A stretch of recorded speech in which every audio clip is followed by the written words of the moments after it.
सभापति जी,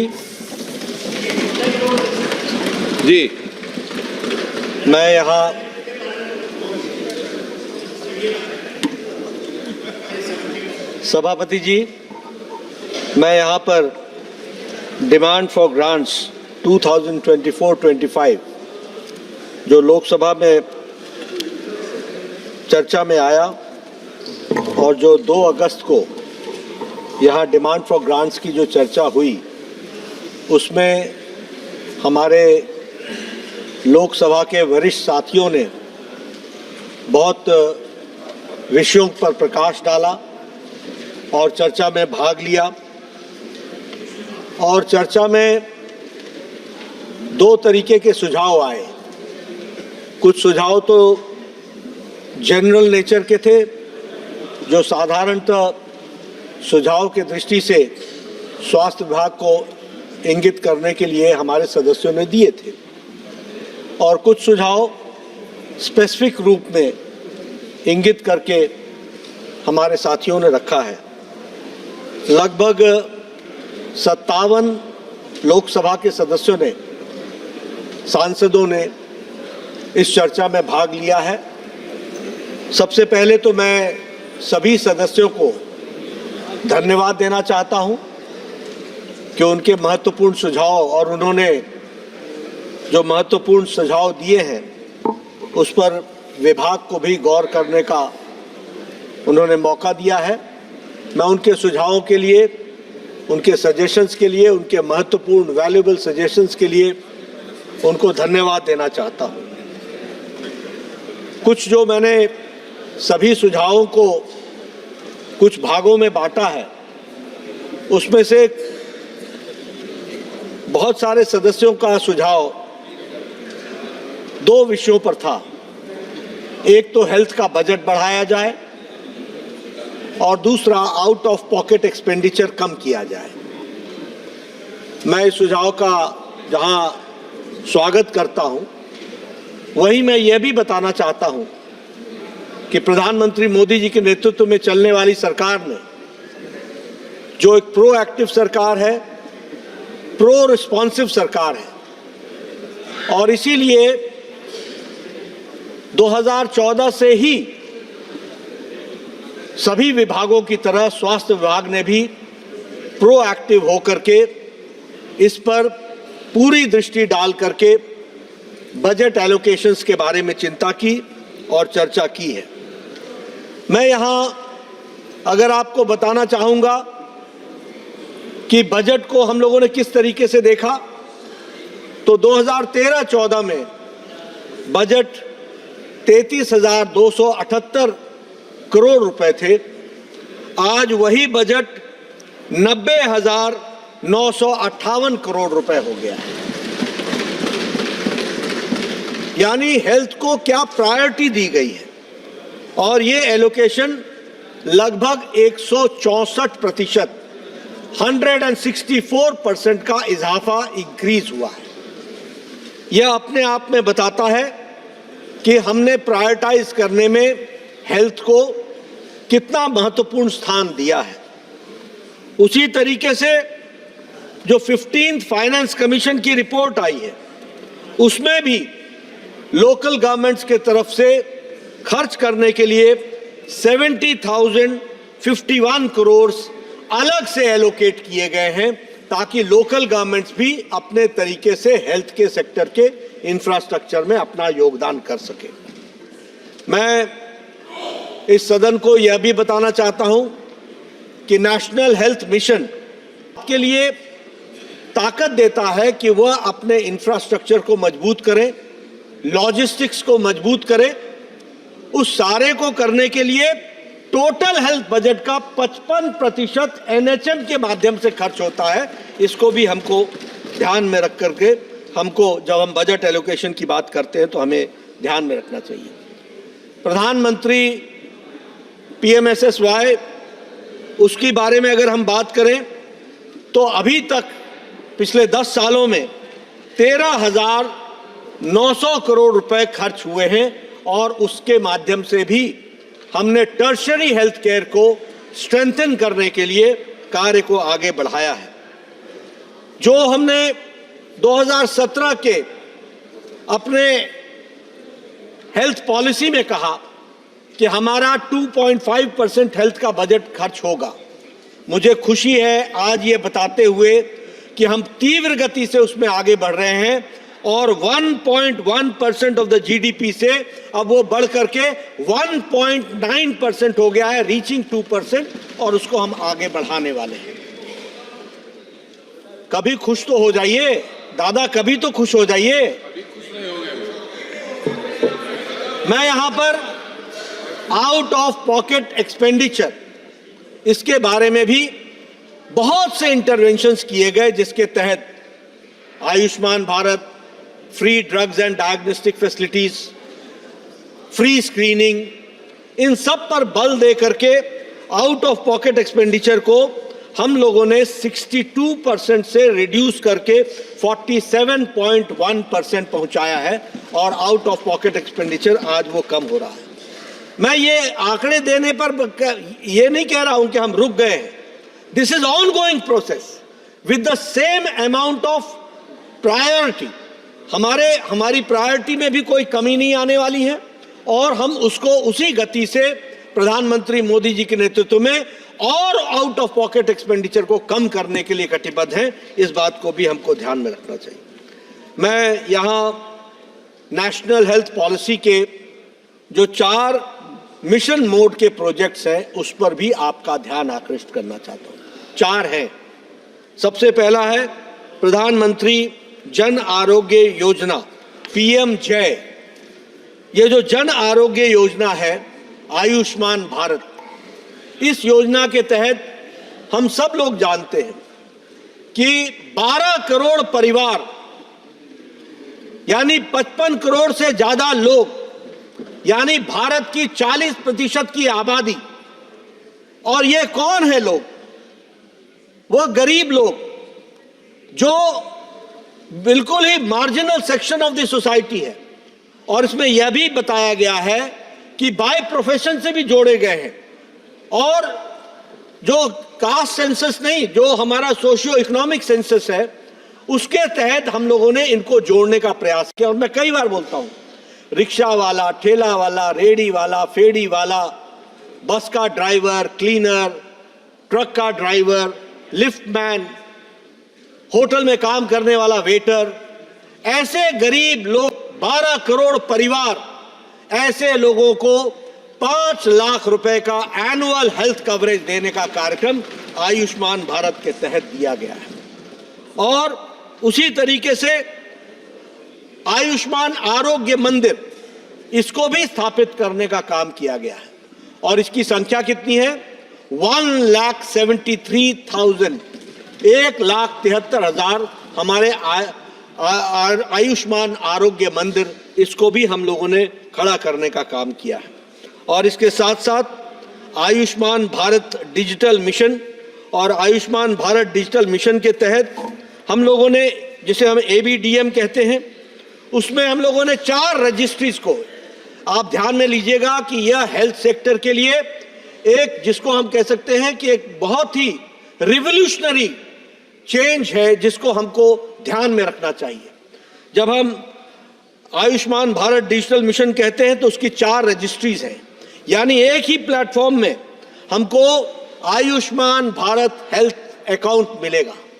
यानी हर पेशेंट का, हर व्यक्ति का, उसका अकाउंट, उसका मेडिकल हिस्ट्री, उसके मेडिकल और उसकी पूरी की पूरी सीक्रेसी, उसकी पूरी की पूरी confidentiality, that is also maintained, और वह एक ही प्लेटफॉर्म पर मिलेगा।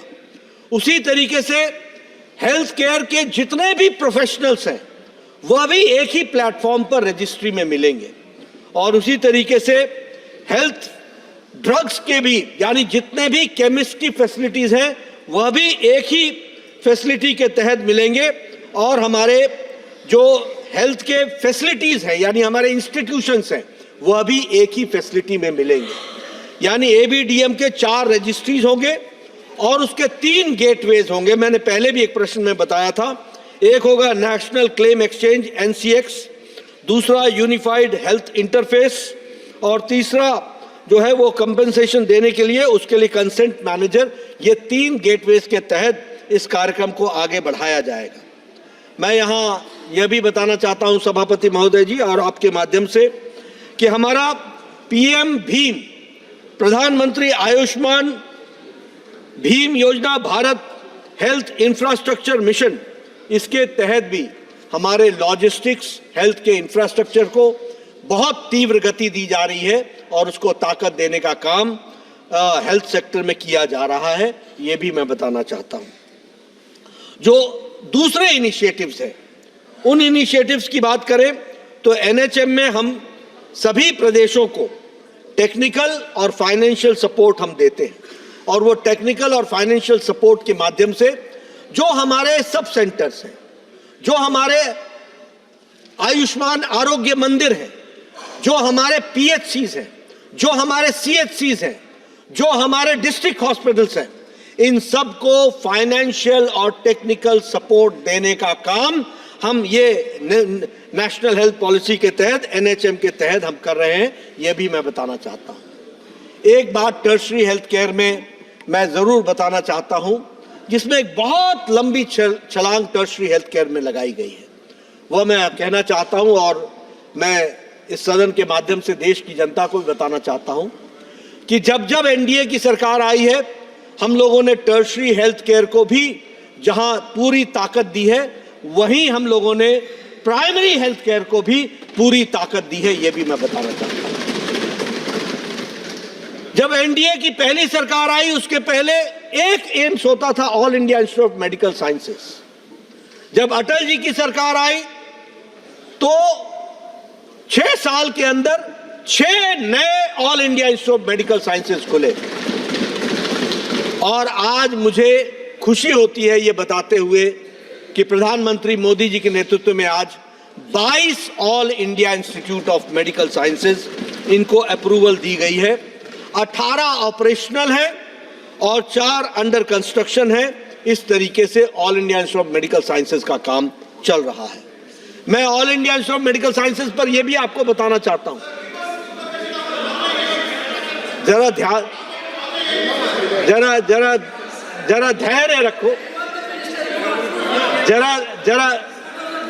जरा धैर्य रखो, जरा धैर्य रखो। 22 में से 18 ऑपरेशनल है, 18 ऑपरेशनल है और 4 पर अंडर कंस्ट्रक्शन है। मैं यहां यह भी बताना चाहता हूं कि एक all India Institute of Medical Sciences, एक ऑल इंडिया इंस्टीट्यूट, बैठ जाइए, मैं सबको, I will get back to you, बैठिए। एक all India Institute of Medical Sciences 2000 crore से लेकर 1500 करोड़ से लेकर के 2000 करोड़ रुपीस एक पर खर्च हो रहा है। दूसरा recurring amount, please sit down sir, I am there to take care, please take you सभापति जी, आपसे मैं संरक्षण चाहूंगा। मैं इनकी भावनाओं की कदर करता हूं, मैं इनकी भावनाओं की कदर करता हूं, मैं इनकी भावनाओं की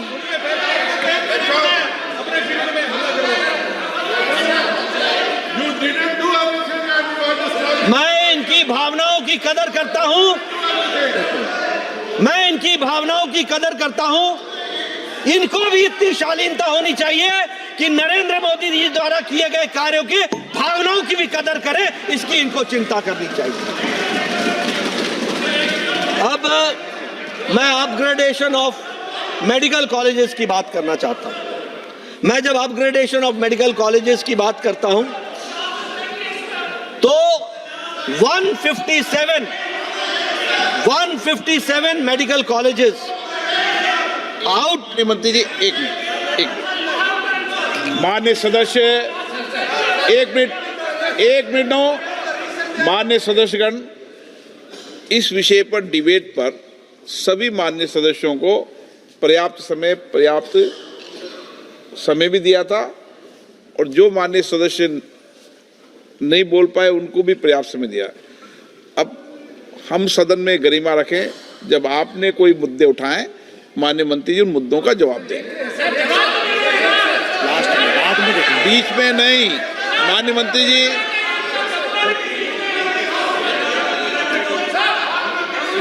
बीच में नहीं।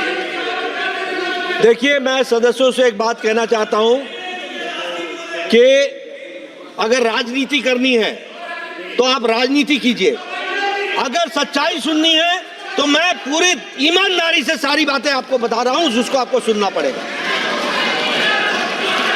157 medical colleges, 157 medical colleges in one go. और मैं आपको यह भी बताना चाहता हूं कि 387 मेडिकल कॉलेजेस इस देश में थे और आज 731 मेडिकल कॉलेजेस हैं। 731 मेडिकल कॉलेजेस हैं। और यहां अगर मैं यूजी सीट की, please sir, please sit down, let me answer. Now sit down, Raghavan. I know what you want to say. Please. Oh, Dev. Oh, my MP, please sit down. I'm talking something very serious.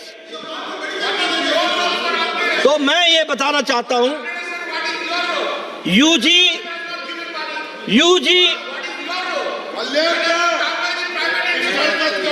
he does not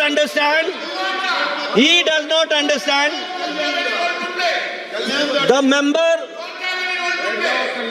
The honorable member, such a senior member, does not know that this is under PMSSY, which is from the central budget. And now I would like to say about the undergraduate seats. When I talk about undergraduate seats, the seats have increased from 51,348 to 1,12,112 seats.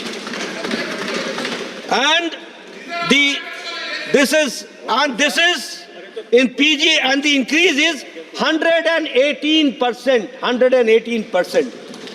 And I would like to inform the honorable member, when I am talking about these medical colleges opened by the government.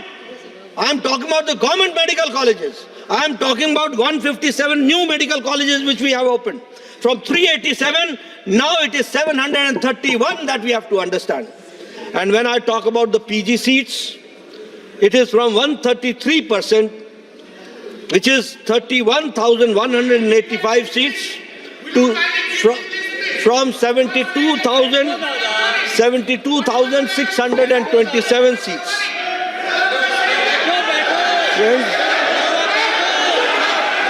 Friends,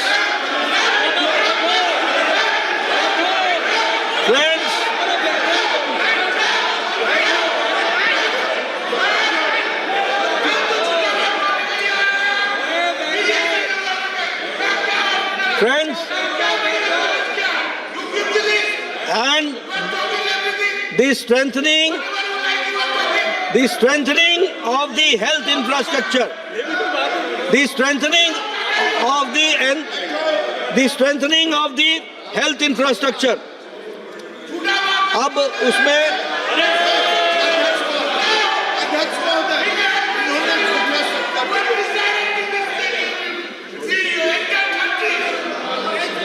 strengthening of the infrastructure. मैं कुछ नहीं जा रहा, please. अगर मैं कहूं तो rural area में सब सेंटर्स 14,255 बनाए गए हैं, 14,255, which is an increase of 9.4%. उसी तरीके से PHC 2,106, which is an increase of 8.6%, और CHCs 899, which is an increase of 17.33%. मैं अगर अर्बन एरियाज की बात करूं तो 1,869 ये PHCs बनाए गए हैं।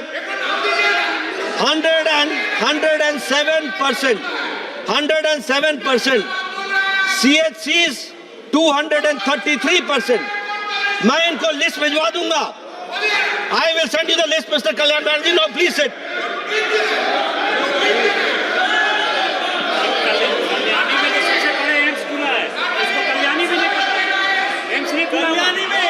अध्यक्ष महोदय, अध्यक्ष महोदय, माननीय सदस्य, माननीय मंत्री जी जवाब दे रहे हैं, आप कुछ नहीं बोले बीच में। ये डिबेट होनी है या ये डिबेट हो रही है या मुझे बोलने का मौका दिया जाएगा? मुझे बोलने का मौका दिया जाएगा?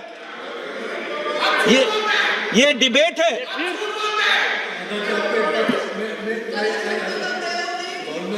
नो, मैंने मंत्री जी इनको अलाउ नहीं किया। आप तो बोलिए। मैं जब अलाउ करूं जब होगा ना। मैं माननीय मंत्री जी,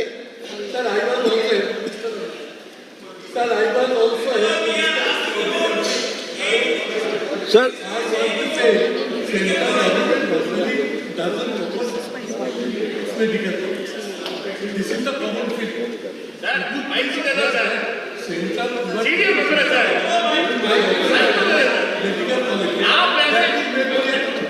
ठीक,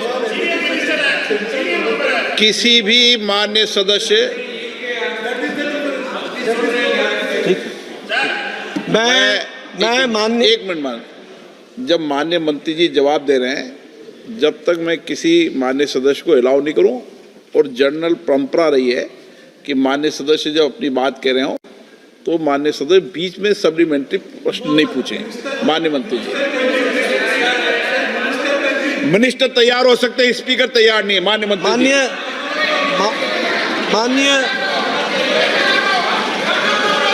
माननीय अध्यक्ष जी, ये अगर मैं बताऊं, मुझे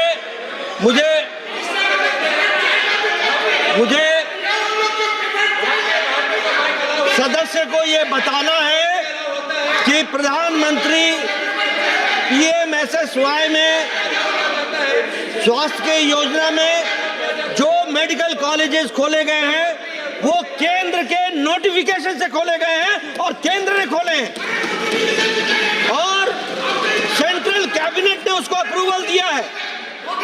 और ये बहुत पढ़े लिखे सदस्य हैं, इनको मालूम नहीं है what the scheme of PMSSY is. The PMSSY scheme gives all India Institute of Medical Sciences, and PMSSY gives new medical colleges, and PMSSY gives super specialty blocks, and all is determined by the central government headed by Narendra Modi ji. इस बात को भी हमको ध्यान में रखना चाहिए। मित्रों, मैं अगर बात करूं सब डिविजनल हॉस्पिटल्स की, वो 172 यानी 25% का इंक्रीज है। डिस्ट्रिक्ट हॉस्पिटल्स 48 7.5% का इंक्रीज है। और जब मैं आयुष्मान आरोग्य मंदिर की बात करता हूं तो 1,73,000 आयुष्मान आरोग्य मंदिर बनाए गए। 39,724 न्यू कंस्ट्रक्शंस हो रही हैं और 58,000 का अपग्रेडेशन किया गया है। इंफ्रास्ट्रक्चर की स्ट्रेंथनिंग के लिए इस दृष्टि से, और इसमें मैं एक बात और कहना चाहूंगा कि 2022-23 में 5,435.83 करोड़ खर्च हुआ और इस साल 6,263 करोड़ रुपीस 23-24 में खर्च हुआ। 88% जैसा मैंने कहा कि मेडिकल के कॉलेजेस के सीट्स इंक्रीज हुआ, यह भी हम सबके ध्यान में है। कुछ लोगों ने यह प्रश्न उठाया कि जो हार्ड एरियाज हैं, डिफिकल्ट एरियाज हैं, वहां पर डॉक्टर्स की जरूरतों को अगले क्या किया जा सकता है। सरकार ने इसका भी इनिशिएटिव लिया है।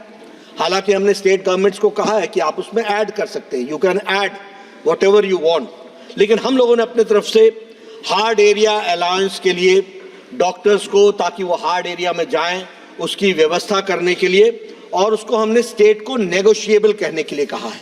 आप नेगोशिएट करो, जिसका हमने नाम रखा है यू कोट वी पे।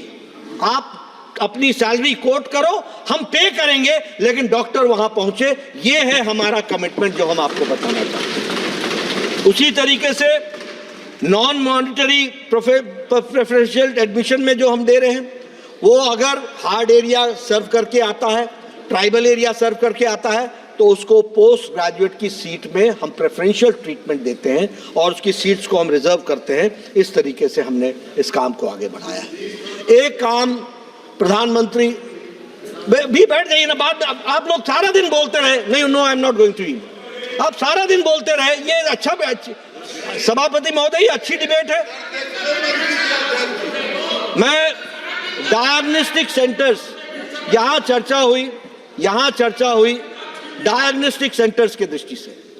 हम आपको बताना चाहते हैं कि हमारे यहाँ free drugs and diagnostic facilities को भी लाने का प्रयास हुआ है और ये NHM के तहत हुआ है और इसमें 14 टेस्ट सब हेल्थ सेंटर में फ्री है, 63 टेस्ट PHC में फ्री है, 97 CHC में फ्री है, 111 सब डिवीजन हॉस्पिटल में फ्री है और 134 टेस्ट डिस्ट्रिक्ट हॉस्पिटल्स में फ्री हैं। यह भी हमको ध्यान में है।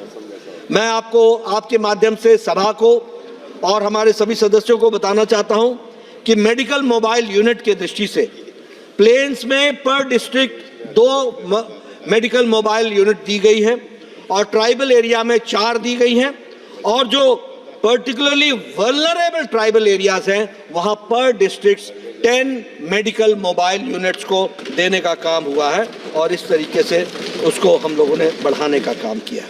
मैं इस पर एक बात और बताना चाहता हूं कि जब मैं एसेंशियल मेडिसिन की बात करता हूं तो सब हेल्थ सेंटर में 106 मेडिसिन फ्री हैं, PHC में 172 मेडिसिन फ्री हैं, CHC में 300 मेडिसिन फ्री हैं, सब डिविजनल हॉस्पिटल्स में 318 मेडिसिन फ्री हैं और डिस्ट्रिक्ट हॉस्पिटल्स में 381 मेडिसिन फ्री हैं। इस तरीके से हम लोगों ने जोड़ने का प्रयास किया।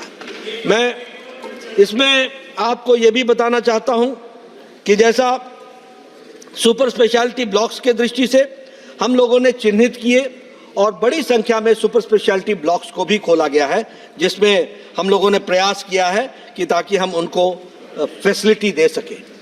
और मैं इसके साथ साथ कुछ प्रश्न आए थे कि आगे कहाँ खोला जाएगा, कहाँ नहीं खोला जाएगा।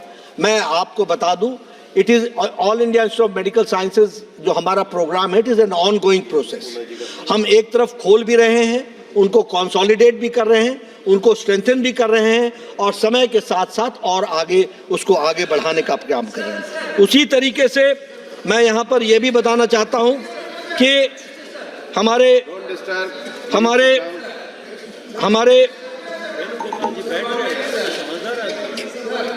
आयुष्मान भारत के बारे में काफी चर्चा हुई। Venugopal please, I respect your sentiments, I understand and I respect your sentiments. So now I am the minister. Now I am the minister. Please. Ayushman Bharat में हमने जिस स्कीम को चलाया है, मैं यहाँ हाउस को बताना चाहता हूँ। जब मैं 2014 में मोदी जी के नेतृत्व में जब सरकार आई, उस समय वर्ल्ड हेल्थ असेंबली में चर्चा होती थी UHC की, यूनिवर्सल हेल्थ कवरेज की। और जब ये यूनिवर्सल हेल्थ कवरेज की चर्चा होती थी तो ऐसा लगता था जैसे शायद भारत इसके बारे में कभी सोच भी नहीं रहा है कि हम यूनिवर्सल हेल्थ कवरेज दे सकेंगे। लेकिन मुझे खुशी है कि आज प्रधानमंत्री मोदी जी के नेतृत्व में world's largest health coverage programme हुआ है, तो वो आयुष्मान भारत में हुआ और इसको एक्सपैंड करने के दृष्टि से जहां आशा वर्कर से लेकर के आंगनवाड़ी हेल्पर से लेकर के अन्य वर्कर्स को जोड़ने का प्रयास हुआ है। आज 35 करोड़ लोगों को इसका आयुष्मान का कार्ड बन चुका है, 12 करोड़ परिवारों को जोड़ा गया है, 55 करोड़ लोगों के लिए ये आयुष्मान भारत का कार्यक्रम दिया गया है।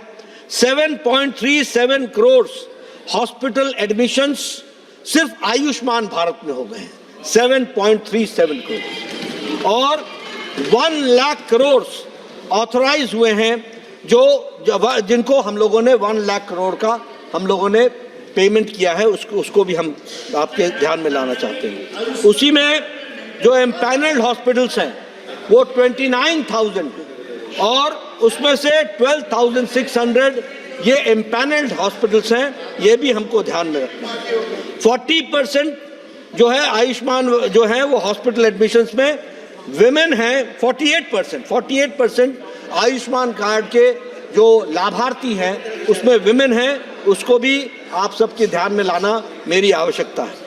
मैं एक बात और बताना चाहता हूं कि this Ayushman Bharat programme is transportable.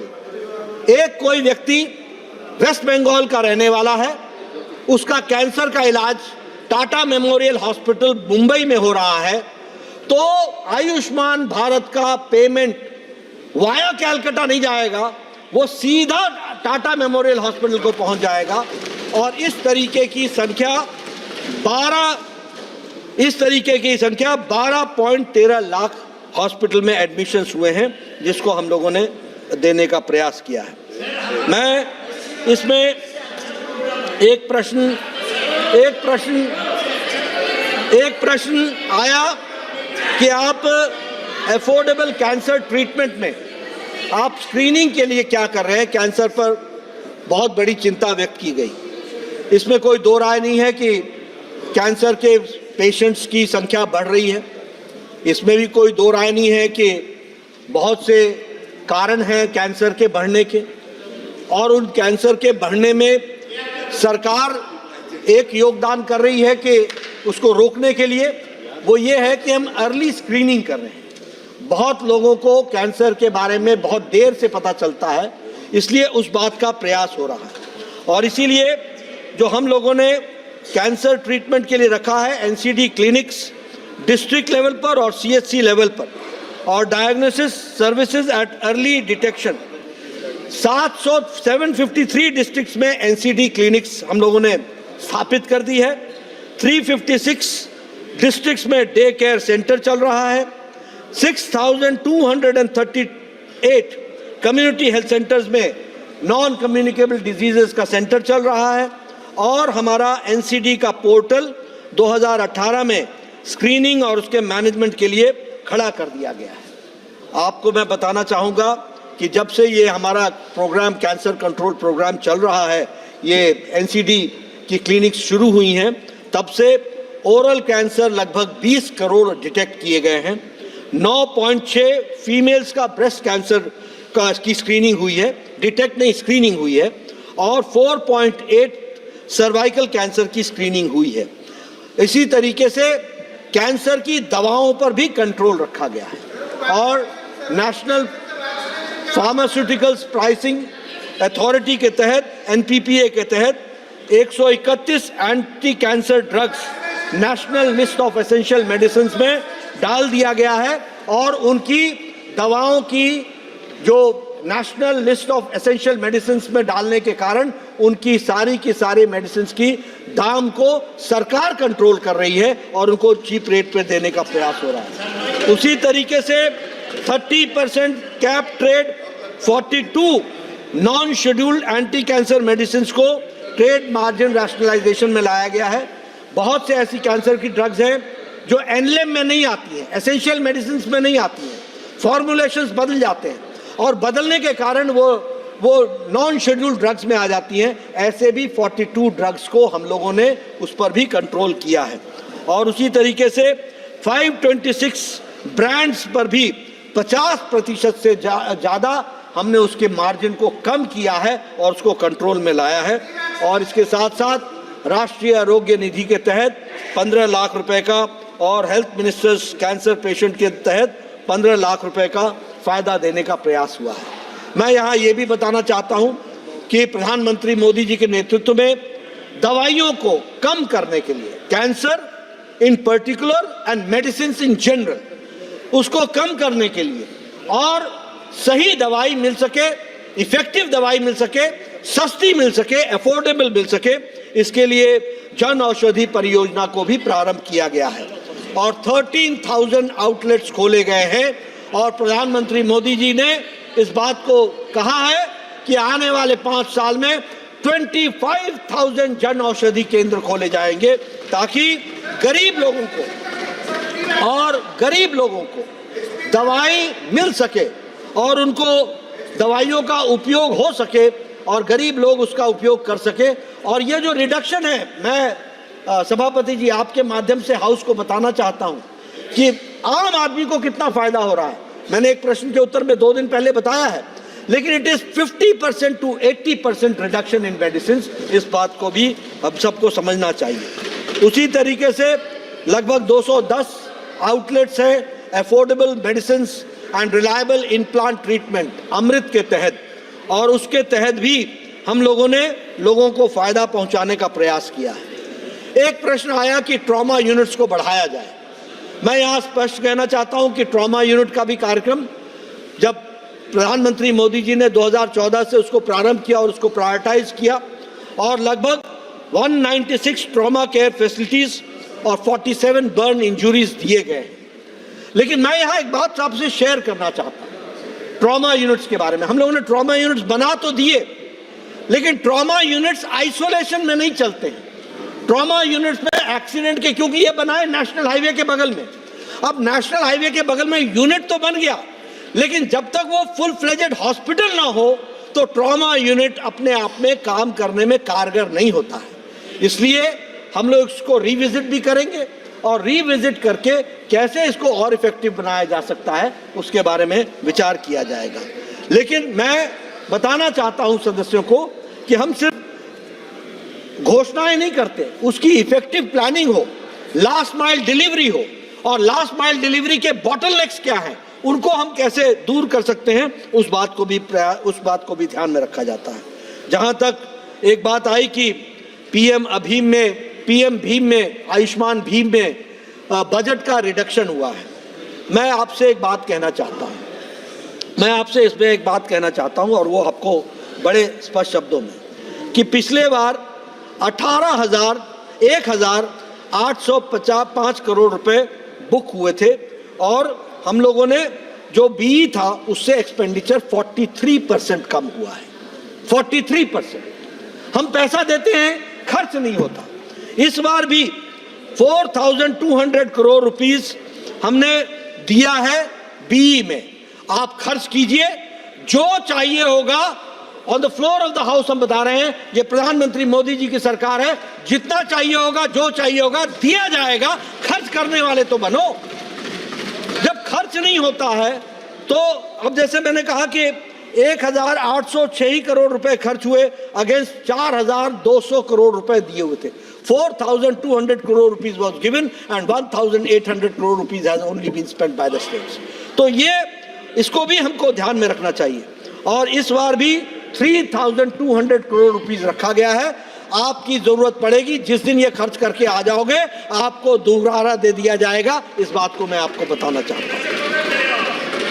मैं यहाँ ये भी बताना चाहता हूँ कि सिकल सेल के लिए, सिकल सेल को प्रधानमंत्री जी ने इसके निवारण के लिए, इसके इलाज के लिए टॉप मोस्ट प्रायोरिटी दी है। और इसके लिए प्रधानमंत्री जी ने 1 अगस्त 2023 को इसके लिए एक कार्यक्रम, जो उसको national sickle cell anaemia elimination mission कहते हैं, एक मिशन मोड में इस कार्यक्रम को शुरू किया गया है। और इस मिशन मोड में अफोर्डेबल और एक्सेसिबल क्वालिटी केयर, इसका ध्यान रखा गया है। अवेयरनेस के लिए, अवेयरनेस क्रिएट करने के लिए हम लोगों ने हेल्थ सेंटर्स में स्पेशल प्रोग्राम्स को लिया है। और इसके स्क्रीनिंग के लिए हम लोगों ने स्पेशल प्रायोरिटाइज करके जोर दिया है। 7 करोड़ लोग हैं जिनको अभी तक इस प्रोग्राम के तहत 2025-26 तक उनके इस 7 करोड़ की स्क्रीनिंग हो चुकी है। इस तरीके से हम काम कर रहे हैं। नहीं, 7 करोड़ का टारगेट रखा है और 3 करोड़ 85 लाख लोगों की स्क्रीनिंग हो गई है। 7 crore was the target and 3 crore 85,000 has been done. इस तरीके से किया जा रहा है। लगभग 1 करोड़ 29 लाख सिकल सेल ये बन करके, ये इनके कार्ड्स बन करके तैयार हो गए हैं। इस तरीके से प्रोग्राम चल रहा है। मैं सदन को इस बात को भी बताना चाहता हूं कि on the prevention side, vaccination में हम लोगों ने 2014 में दिसंबर में इंद्रधनुष का कार्यक्रम मोदी जी के नेतृत्व में शुरू हुआ था। आज आपको जानकर के खुशी होगी कि 12 फेजेस में ये मिशन इंद्रधनुष हमारे बच्चों को टीकाकरण हो गया है और 5 करोड़ 46 लाख बच्चे और 1 करोड़ 32 लाख प्रेग्नेंट वुमेन इनको वैक्सीनेट किया गया है फेजेस में और इस तरीके से इसको आगे बढ़ाया गया है। मैं हाउस के साथ इस बात को भी शेयर करना चाहता हूं कि कोरोना आया था, बहुत से लोगों ने वैक्सीनेशन के बारे में बात की। मैं सभापति जी आपके माध्यम से सदन को बताना चाहता हूं, इस देश ने 20 से 25 साल ले लिए ट्यूबरक्लोसिस की दवा को नेशनल प्रोग्राम बनने में। इस देश ने टेटनस को नेशनल प्रोग्राम बनने में 20 से 25 साल ले लिए। इस देश में जापानीज इंसेफ्लाइटिस को नेशनल प्रोग्राम बनने में 100 साल ले लिए। लेकिन कोरोना 2020 की जनवरी में पहला केस डिटेक्ट हुआ था। 2020 के अप्रैल में मोदी जी ने टास्क फोर्स बैठाया था और 9 महीने के अंदर एक नहीं 2 इंडिजिनस वैक्सीन बना करके दी। ये है मोदी जी के नेतृत्व में बदल रहा भारत। कैसे बदल रहा? जो 20-20 साल 100-100 साल दवाइयों के लिए इंतजार करते थे, आज 9 महीने के अंदर और कितनी वैक्सीनेशन हुई है? 220 करोड़ 222 करोड़ डबल डोज।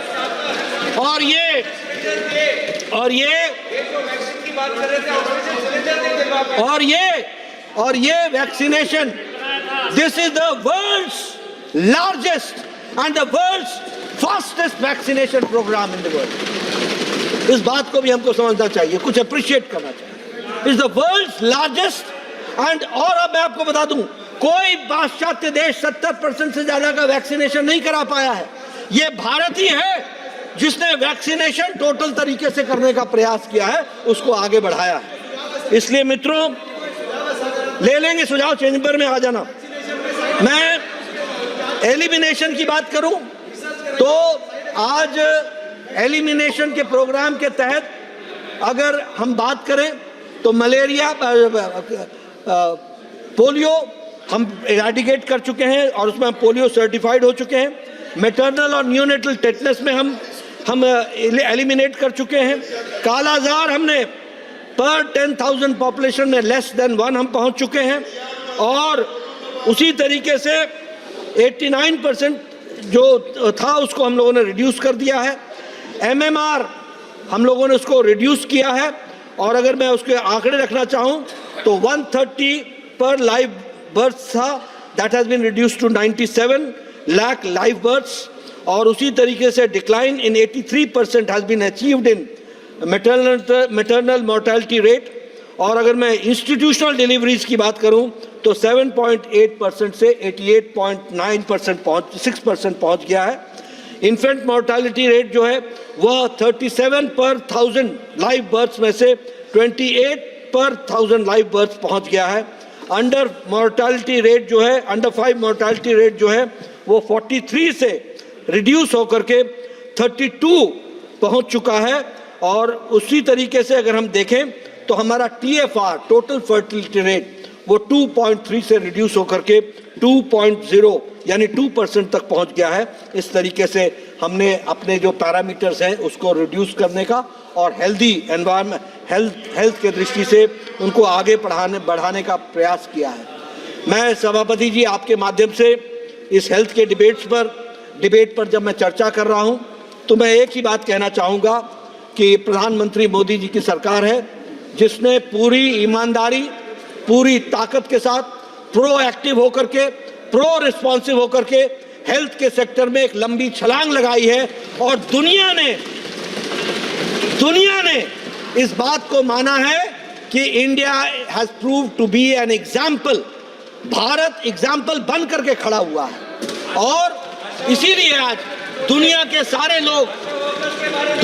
सारे लोग भारत के आयुष्मान भारत के मॉडल को स्टडी करने के लिए हर तरीके से प्रयास कर रहे हैं, उसको अंडरस्टैंड कर रहे हैं। मैं यहाँ ये भी कहना चाहूँगा कि हमारी रिसर्च की इंस्टीट्यूट और हमारे रिसर्च के इंस्टीट्यूट के साथ साथ जो हमारे हमारी वायरल इंस्टीट्यूट्स हैं, वो भी वर्ल्ड स्टैंडर्ड्स की हैं और वर्ल्ड स्टैंडर्ड्स की ओर हम बनाने के लिए अग्रसर हैं। मैं एक बात और बताना चाहता हूं कि मोदी जी के नेतृत्व में, भारत के यशस्वी प्रधानमंत्री के नेतृत्व में हेल्थ ने जहां एक लंबी छलांग लगाई है, उसी तरीके से सबका साथ, सबका विकास, सबका विश्वास, सबका प्रयास के तहत सबका स्वास्थ्य आगे ठीक रहे, इस बात का प्रयास किया है। मैं अंत में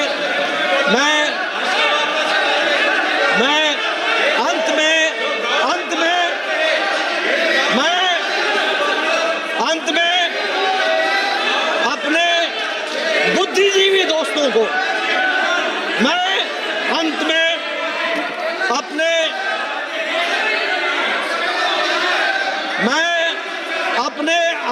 बुद्धिजीवी दोस्तों को यह सलाह देना चाहता हूं कि बुद्धि वहीं प्रदर्शित करे जहां आवश्यकता होती है और जब आवश्यकता होती है।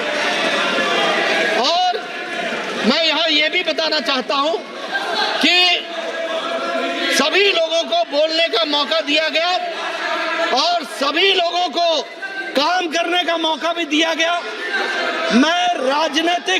मैं राजनीतिक दृष्टि से कोई लाभ नहीं उठाना चाहता, लेकिन मैं पूछना चाहता हूं कि वेस्ट बंगाल डेंगू का रजिस्ट्री क्यों नहीं केंद्र सरकार को भेजती है, क्यों नहीं बताती है,